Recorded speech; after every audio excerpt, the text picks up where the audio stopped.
Hello, everybody. We are going to be working in Unit 5, and we're going to start today with Lesson 1. We did start Lesson 1 right before the break, but I'm going to teach the entire thing just as a refresher, and then your homework is going to be Lesson 1. We're talking about sequences, which is really just a pattern. You need to know how to find the pattern, and then you're eventually going to need to know how to look at a pattern and figure out what the equation is. There are two different types of formulas that you would see. One is explicit, and the other is recursive. They will get you the same numbers depending on what they want. Explicit basically just is straightforward, meaning if you want the first term, you use that equation to get the first term. If you want the 50th, you use that equation to get the 50th term. The recursive is a little bit more complicated, where if you want the second term, you need the term before in order to get it. So we're going to start with explicit, and if you notice there that there are two different notations, subscript and function notation. They're exactly the same. They work the same way. You'll see it both ways. Just be aware of that. So what we're going to do in part A is we're going to find the first three terms of the sequence. The sequence given is 2n minus 1. So whatever term I want, I multiply it by 2 and subtract 1. So they want me to find, oh, I don't want that color. So we're now going to find the first term. So in order to do that, I'm going to write a sub 1, which means the first term.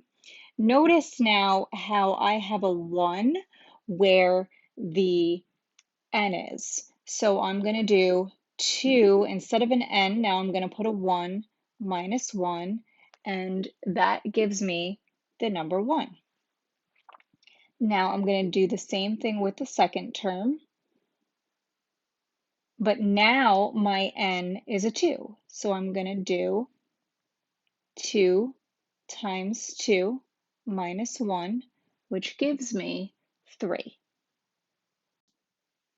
The third term is a sub 3 equals 2. My n is now 3. Notice the pattern, it looks like it's adding 2.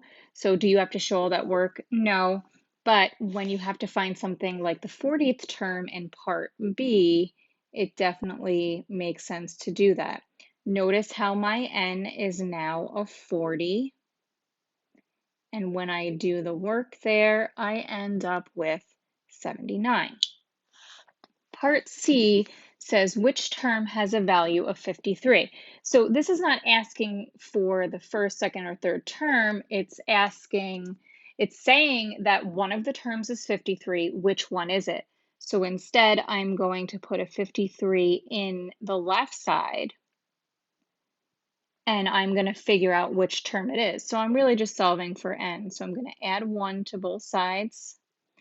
I get 54 equals 2n. I don't have the room really, so I'm going to divide both sides by 2. N equals 27. So basically you found out that the 27th term is 53. Part D, explain why there will not be a term that has a value of 70. If you look at the pattern in all our answers, they're odd answers. So you're simply going to say all outputs are odd. With explicit sequence formulas, when you are looking for a specific term in the sequence, what do you need to do? You're going to replace n with your term. We are now going to work on recursive definitions. Recursively basically means that you need the term before. Two Two parts that it always has is, and this is important because if you don't see this, you know it's not a recursive. You need the first term and the formula. The first term always needs to be stated. So exercise 2 says a sequence is defined by the recursive formula f of n equals f of n minus 1 plus 5, with f of 1 equals negative 2. And then it wants us to generate the first 5 terms. So what's happening here is the first part is the formula. Now what looks weird is this f of n minus 1. What I like to do is just put a box around it and not even worry about the math part of it and what it means. And I like to write TB up on top, which stands for the term before. So that entire box stands for the term before, and you're going to add 5 to it. And then the other thing you see here is f of 1 equals negative 2, and that is the first term, which should be stated. So over here, I'm going to write f of 1 equals negative 2. Now I want to find the second term. So f of 2 equals. Now what I'm going to do is I'm not going to worry about the part of the equation that says f of n minus 1. I'm actually going to write it like this, saying the term before, just like it looks up top, plus 5. So I'm now going to go and get the term before, which was negative 2. So when I plug that all in, I get 3 as my answer. So now to find the next term, I'm going to do f of 3 equals the term before plus 5. So now the term before was 3. So 3 plus 5 is 8. Now to find the fourth term, I'm going to do the same thing again and write the term before plus 5 equals, well, the term before this time was 8. 8 plus 5 is 13. I'm going to do f of 5 off to the side just so you can see it. So f of 5 equals the term before plus 5. Well, the term before this time was 13. So altogether that's 18. So my first 5 terms are negative 2, 3, 8, 13, and 18. Exercise 3 says a sequence is defined recursively as a sub 1 equals 2, so the first term is 2, and then it gives the equation for the recursive. So rather than just read it out loud, what I'm going to do is I'm going to mark the a sub n minus 1, okay, and just like before, that whole thing stands for the term before. So you're going to take 3, you're going to multiply it by the term before, and add 1. So part A says, what is the value of the second term in the sequence? Well, I know that my first term is 2. So if I want to find the second term, I'm going to write a sub 2 equals 3 times the term before plus 1. Well, my term before is 2. So when I compute that, I get 7. Part B says, what is the value of the fourth term in the sequence? Well, in order for me to find the fourth term, I need to know the third term, which I don't know. So I have to find the third term. So I'm going to do a sub 3 equals 3 times the term before plus 1. Well, my term before was 7, so that is going to give me 22. Now that I have the third term, I can find the fourth term. So 3 times the term before plus 1. Well, my term before was 22. And then when I compute that, I get 67. So the answer to this question is 67. Part C. When you are looking for a specific term in a sequence defined recursively, what must you find first? The term before.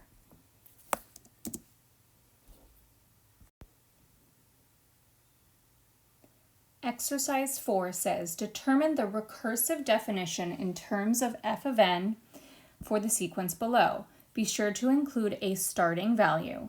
Remember, a recursive definition has two parts.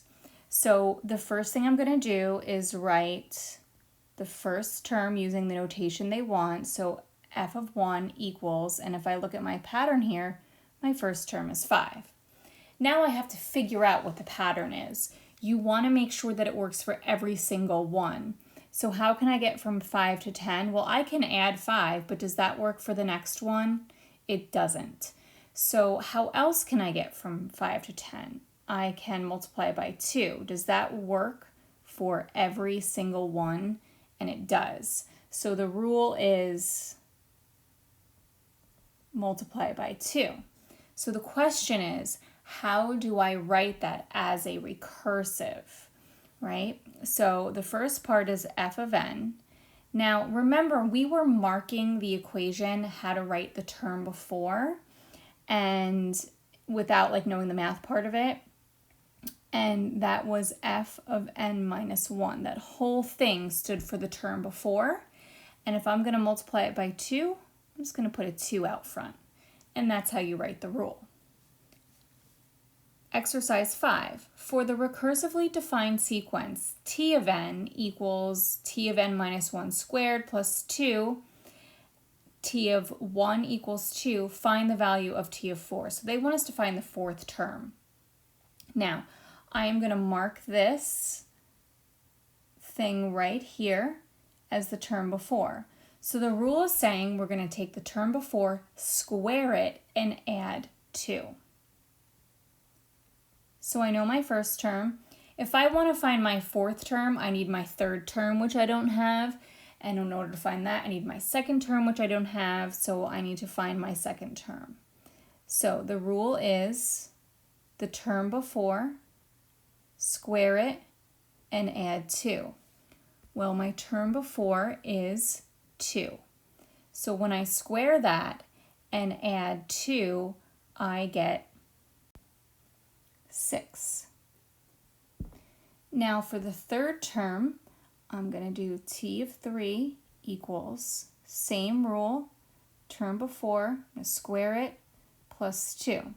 Well, the term before this time was 6, so when I square that and add 2, I get 38. Now I can work on the fourth term. So again, the term before, square it, plus 2. Well, my term before was 38, and I'm going to use my calculator to figure that out, and I get 1446. So it is choice 4.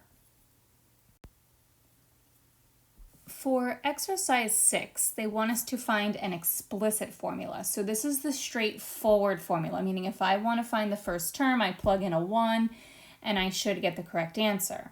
So this has nothing to do with the term before like we were just working on. I'm going to do part A last because it's a little tricky. It looks a lot easier than it actually really is. So I'm going to move on to part B. I want to figure out what the pattern is. How can I get from 2 to 4?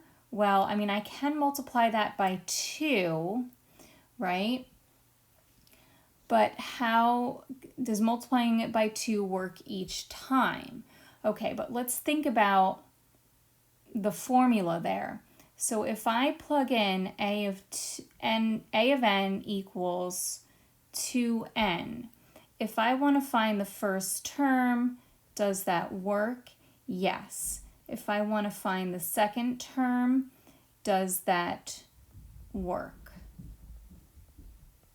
It does. If I want to find the third term, does that work. It does not. Ooh, that's a little weird, right? So does it work for the fourth term? And it doesn't. So that's a bit of a problem.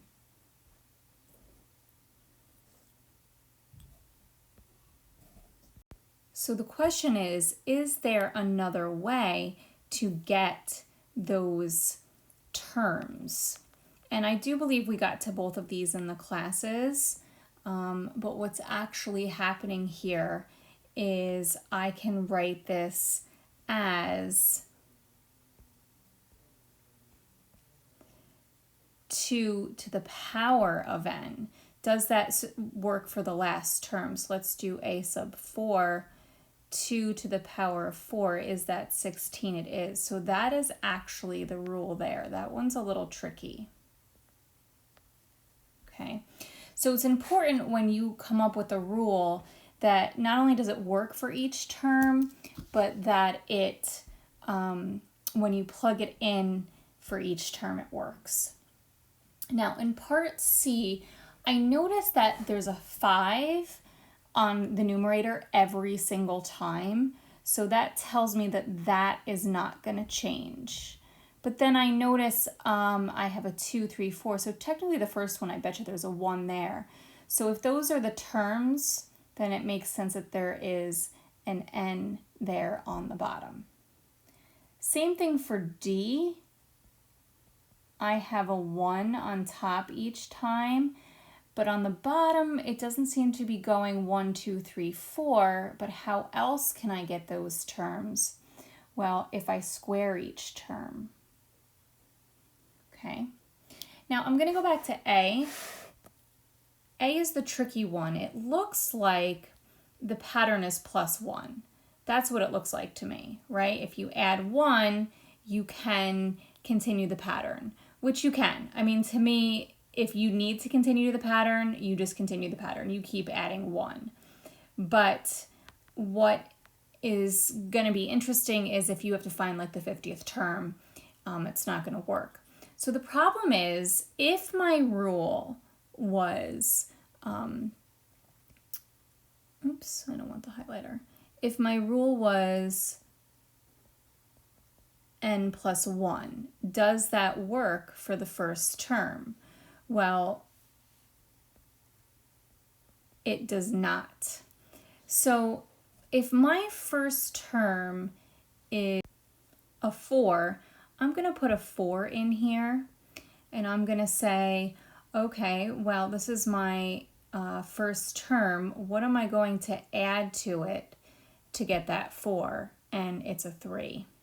So my rule is actually n plus 3.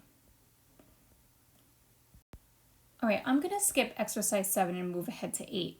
The point of exercise 8 is to show you how an explicit formula and a recursive formula can get you the same exact sequence. It just depends on what they're asking for. So they want you to match up the explicit with the recursive and the sequence. So for me personally, the easiest thing to do would be to match the recursive with the sequence, because in the recursive, I know what the first term is. So if I look at, in the recursive column, okay, if I look at A, I know that my first term is 7. So where does that match? That matches with Y, right? Because the first term there is 7. So I'm going to put a Y there. I'm now going to look at B. My first term there is 6. So that is going to match up with X. And then I'm going to look at C. My first term is 2. So that matches up with Z. And then I'm left with D. My first term is -1. So that matches with W. So that part is pretty straightforward. Without even looking at the rule, you can see how it matches up with the sequence. Now, if I'm going to go back to A and see if that actually makes sense, So if my first term is 7 and my rule is the term before plus 6, if I want to find f of 2, I'm going to take the term before and add 6. So the term before is 7, I'm going to add 6. That's 13. Is that what's next in the sequence? It is. Now what I'm going to do is I'm going to work in the explicit formulas. Rather than trying to find a match right away, to me it makes more sense to find the first term in each one and see where it matches. Now, if you remember, explicit means straightforward. So if I want to find the first term, I just plug in a 1. So when I do that here and simplify it, I get 2, which is going to match Z, sequence Z. And C, because they're already matched together. In number 2, if I want to find the first term, I'm going to just plug in a 1 for the first term, and that is going to give me a -1. So that actually is going to match W, and W is already matched with D. In number 3, if I want to find the first term, I'm going to plug in the first term, and that's going to give me a 7, which is going to match Y, which is already matched with A. On 4, if I plug in a 1 for the first term,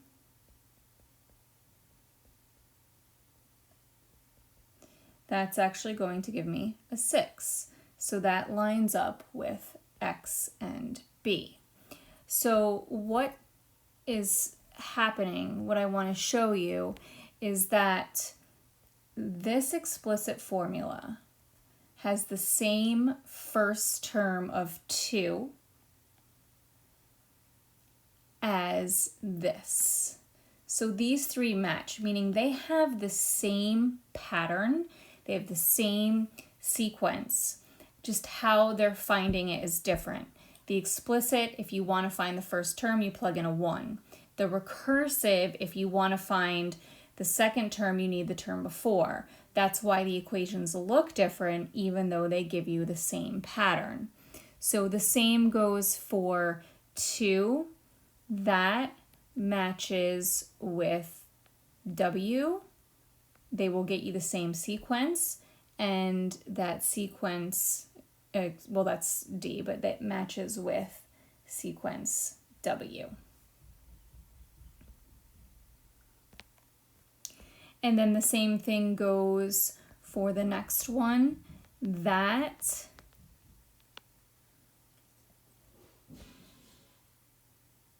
matches with A, and they have the same sequence there.